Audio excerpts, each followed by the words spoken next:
I think this is the first time in history of EU4, 9 years of history of EU4, that the game developers are drastically overhauling the combat mechanics. Obviously you had plenty of changes in 1.33, but what they are announcing already for 1.34, it's gonna be a massive change. And I understand that many things that will be mentioned in this dev diary might be very confusing for you, so I'm gonna try my best to explain everything, how it's gonna actually impact the game mechanics. Also keep in mind, I'm only basing my comments on what's mentioned in this dev diary. I never tested this mechanic, so some things that I will mention might be just simply wrong. Before we start, big thanks to everyone supporting this channel, because we just hit 100k subscribers, and I recommend you checking my YouTube community post when I actually giving you some more background on how it actually happened and how much I love you guys, that you supported me through all of these years up to 100k subscribers, and hopefully I will keep creating content for you for the coming months and years. First of all, a quick recap of what happened in 1.33 combat changes. In general, the battles became far longer because of what happened over there, which made gameplay experience, especially on single player, far less fun if you ask me. At the same time, another very important change for the single player, stack wipes were not as often as it's used to be in the past. In the past you could really nicely play with the stack wipes on the ice to go conquer them faster. Right now, even with well played moves and good quality advantage, it was really hard to do any stack wipes. From additional things, of course, cannons started running away from the battles. You could see that on my MP video on the French Napoleonic Wars, where we actually had to keep 30 to even 40 or even more % of our armies as cannons to be able to sustain the battle and have enough cannons for it. So one of the changes that was linked to it was a passive morale damage. Before, it was just daily 0.03 morale damage to reserves that applied to reserves and the battlefield. What they changed in 1.33 is the passive damage was only applied to reserves, not to the battlefield itself, which prolonged the battles already. The difference in 1.34 that is coming, and this is a massive difference. Instead of a flat 0.03 morale damage, which is a lot in early game, but is almost nothing in late game, which was prolonging the battles, right now it will be a percentage damage, meaning that the deployed troops will always receive the daily morale damage of 1%, while the reserves will be taking a daily morale damage of 2%. I'm not sure if I understand this part of it, is that morale damage is not gonna be based on the regiment itself. Why not? Instead of that, it will be based on the average of all regiments on the other side. Meaning, if we have Prussia with 10 morale, and we have Austria with 6 morale, and of course with the same amount of regiments, the average will be something in between. So everyone will be getting 2% morale damage in the reserves, based on this average morale. I think it would be better to rather do it per regiment or rather per army, so Prussians are having it counted separately and Austrian regiments are having it counted separately, but I don't really know how it's gonna really work in actual game. We'll see that. I do definitely agree with this statement, so it's gonna significantly shorten the battles in the late game, so it should be a good change to make the gameplay in the late game battles more dynamic. There will be also a change on how the morale progress bar is working. Right now, if two armies enter the battle, one with 10 morale, another with 5 morale, the progress bar for an army with 5 morale would be at half, even though it was 100% of the max morale. Right now, both of nations will start with 100%, and it will be always showing the percentage of this particular army morale. As I mentioned about the zombie regiments, which was basically regiments that were shift consolidated before the battle, and if they actually entered the battle at the very start, in the first 12 days they could not retreat, which was causing also a lot of the AI battles longer, because all of the AIs are right now shift consolidating their troops. So right now these regiments will run out or when either they reach 0 of strength or they reach 0 morale, even without the 12 days can't. The stack wipes should be more often and the battles a little bit shorter against the AIs. Insufficient support is all about the cav to infantry ratio. So in the past, if you had more cav in the battlefield and reserves combined together compared to your cav to inf ratio, you're getting the military tactics negative modifier. I don't think it was combat ability. I think it was the military tactics modifier that you're receiving, even if you just have one too much of CAF for the whole army. In 1.32, I believe, they changed it so that the CAF to inf ratio is calculated separately for each army. So if you're having a CAF focused army and infantry focused army in the same battle, the infantry focused nation would not get the negative modifiers because of the amount of the CAF in the battle, which was, I believe, a very good change, boosting actual cavalry. In 1.34, I think they're gonna boost the cavalry even further because the minus modifiers to CAF are gonna scale. The more you're over your CAF to inf ratio, the more percentage of the minuses you're getting. So if you're just gonna have a little bit too much of the CAF, it's gonna be, for example, minus 1% bonus, but if you go massively over your CAF to inf ratio, it's gonna be minus 25%. What I'm not sure if I like is the ratio is gonna be calculated based on the all deployed units in the front row on your side. And I'm not sure what to think about that, because what's gonna be deployed in the front row might be something very random. So how you gonna actually control it? Because you can actually control amount of the total CAF inside the battlefield by just sending amount of the CAF that you want to send, but you cannot 100% control what's happening in the front row, especially if the different armies are coming from the different players.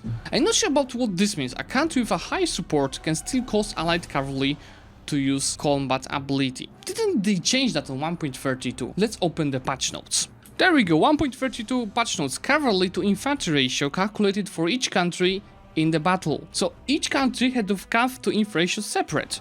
So why are you right now telling me that a country with a high support can still cause allied cavalry to lose combat ability? I'm a little bit confused by this explanation. There's gonna be a huge change in the artillery pips, where I think they are trying to rebalance them in the way that there won't be a situation that you always pick one certain type of the unit, but instead you can adjust what type of the units you are using based on your goals and based on your enemy. Key thing about artillery pips is that how it works is that half of your defensive pips of the artillery are gonna be contributed to the first row defensive pips. So it has 2 defensive pips on the morale for artillery, one of them will go to the front row. If you had 1, 0 will go to the front row because it's rounded down. If it's 3, then 1 goes to the front row. Pretty straightforward. And what they want to do right now, they want to limit situations where the defensive pips go to the front row by decreasing the amount of the defensive pips that artillery is having, while increasing the offensive pips. This way also increasing the damage of the artillery and shortening the battles again. So we have a couple of examples listed over here. At Tech 7 you have a choice between the winning battles quickly by using the mortar, so this unit over here that is having 2 morale offensive pips, or dealing strength damage, so hoofness, that is having simply offensive fire pips and defensive morale pips. So either win the battle quicker and do less damage, or you do more damage in the casualties but have less impact on the actual morale. But anyway, at Tech 7 artillery is like, the impact is really minimal, so I don't think it's the best example. On Tech 10, the Pedrero is your anti-CAF weapon by propagating 1-shot defense to the front row, but the cavalry is more strength damage. I think that's straightforward. If you're fighting against cavalry, you would like to use the Pedrero, but if in general you want to do more damage, then you go for the cavalry. At Tech 13, the small cannon propagates 1 the morale defense to the front row in both phases, but the large cannon will deal more damage to both strength and morale. Okay, I think that's straightforward, but the question is, won't still the morale pips for the first row be more useful than actual offensive pips for the cannons? Because keep in mind, cannons on the second row do 50% of their damage. So actually strengthening the first row, which still has better stats than the cannons, will be far more useful than having more damage from the cannons. But that's just my thought. We will see how it will actually work inside the game. What I think is the most confusing part of this devdaya for me is the reinforcement to back row. And yes, they're marking it right away that it might be tweaked and changed a lot. Yeah, you need to test it a lot, because this is, I think, the biggest change in the combat that is coming. So first of all, you could see, or probably already, that in 1.33 cannons are running out of the morale, and when they run out of the morale, they will be fleeing from the battle. So you'll be either stuck with the only front row of the troops, so infantry and CAF, or your cannons all retreat around the same moment. That's how it works. They retreat around the same moment, and they will be replaced right away with the full row of the new cannons, of course, if you have the reinforcements of them. So what they want to change is how these cannons are gonna be reinforced after they flee. So when the morale of the cannons goes to 0 and they run away, it won't be the case that the whole row will be replaced with the new cannons. No, they will be set up that only 2 cannons per day can reinforce the second row, which will be further increased up to additional 3 for the maneuver pips of the general. So maneuver pips might be very crucial. What is the intent of these changes to this combat? Let's see.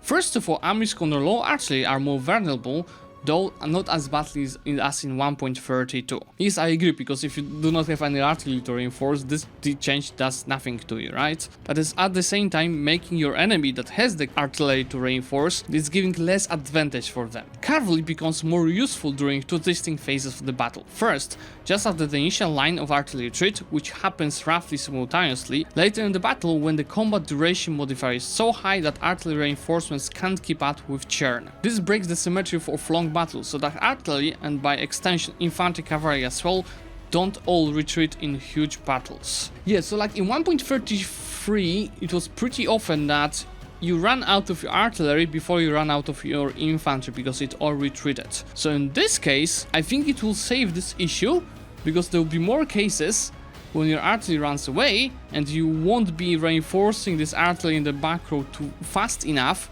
so you run off with infantry very quickly because your enemy, for example, still has cannons. And that's one of the changes that I really want to see in action before I made very far comments.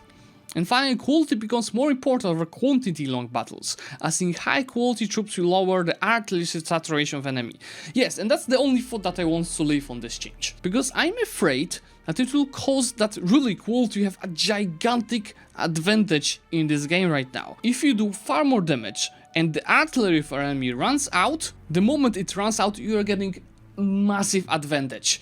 So let's say there's a situation you have far better quality for enemy, or you simply rolled far better at the beginning of the battle than your enemy, then at this point your enemy is just screwed the point the artillery runs out, right? So it might also change the meta on the battles in the multiplayer, because it might turn out that it's more worth to just run away from the battle the moment you lose cannons, and attack with the second stack, that is a combat stack, again, and start a new battle. So we might end up in a situation like in the naval battles, when you just attack, the moment the 12 days goes in, you retreat and attack again on the lower morale. In the land, we might see the same thing, because you don't want to fight without cannons, especially on higher techs, when first of all it turns off the damage, and second of all the defensive pips that we already discussed. But again, I'm just giving my basic thoughts on what we have shared over here, and I really need to see this in action first. Finally, Breakthrough was a planned feature that they ended up not inputting into vanilla, but they made it available for modders. So there are 2 defines that they are created: Infantry Breakthrough and Cav Breakthrough. And how does it work? When defeating a regiment with artillery behind it,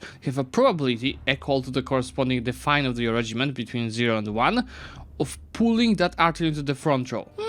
Sounds fun and historical, but I'm not so sure how it all actually works inside the game itself, but I would love to definitely try it on a mod. Next week you're gonna see dev diary about Scandinavian nations, starting with Denmark. That's gonna be tons of fun. So guys, thank you so much for watching this video. If you have any comments on what you think on these combat changes, obviously feel free to leave them in the comments. And if you'd like me to record more of this kind of videos, so dev diaries, remember to leave a like on this one and subscribe to the channel to get notified about them.